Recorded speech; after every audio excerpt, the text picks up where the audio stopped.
Данный видеоролик не преследует цели задеть или оскорбить чьи-либо чувства. Ролик был создан исключительно в образовательных и познавательных целях. Берегите себя. Из статьи историка Далхана Хожаева, опубликованной в газете «Справедливость» в 1990 году. С интересом читал материал, данный в газете «Ингушское слово» номер 2, 1990 года, март. Редакция таким вступлением предварила начало газеты.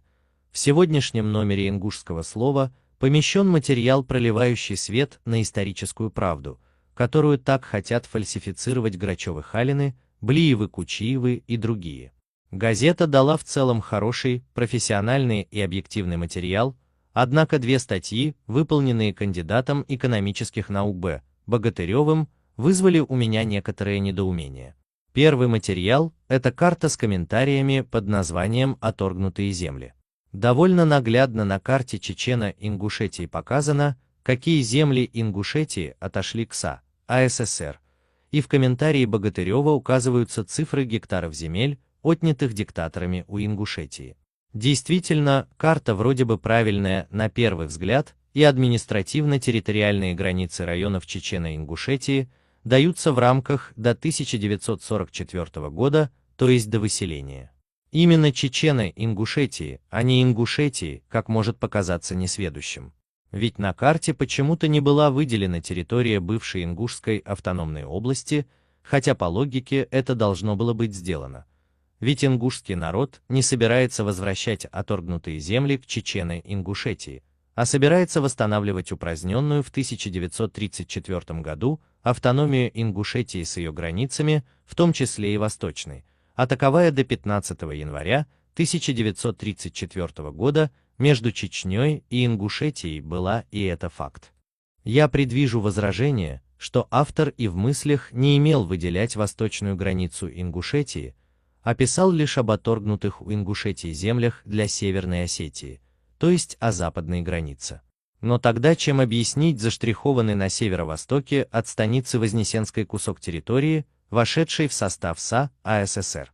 Ведь он никогда не входил в Ингушетию и был введен в состав Малгобекского, бывшего Псидахского района, только после объединения Ингушетии с Чечней, а до этого Вознесенский сельсовет входил в Сунжинский округ, который входил в Чеченскую автономную область. Может, это, если не ошибка Богатырева, то объясняется заботой о братском чеченском народе, чтобы ему тоже возвратили оторгнутые у него земли. Нет, в комментарии под картой ясно сказано, что автор считает эту территорию частью Ингушетии. Он пишет: всего в пользу Северной Осетии от Ингушетии изъято 113 тысяч гектаров земель, от Малгобекского района 24 тысяч гектаров. А далее Б. Богатырев еще уточняет: оторгнутые земли, имеется в виду и пригородный район, являются колыбелью ингушского народа. Земли эти должны быть возвращены ингушскому народу сполна. Честно говоря, я с удовольствием готов расписаться под любым документом, требующим вернуть ингушскому народу его законные права и территории. Но позвольте, почему территория, входящая до 1934 года в Чечню и никогда не принадлежащая Ингушетии, то есть кусок территории северо-восточнее Вознесенской, должен быть возвращен ингушскому народу? И что это за почти незаметная пунктирная линия в виде границы, прошедшая по опубликованной здесь карте, отделяющая часть территории от бывшего Галанчожского и Ачхой-Мартановского района? Ведь на настоящей карте Чечено-Ингушетии того периода этой пунктирной линии нет. Здесь опять возникают многочисленные вопросы и догадки, не совсем безобидные.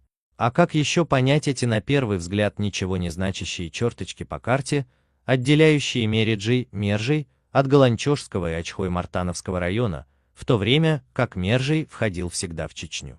Но ведь тогда многие люди, не знающие истории, могут подумать, что и Сунжинский район входил в Ингушетию, в то время как на самом деле Сунжинский, без Галашкинского, район входил в Чеченскую автономную область.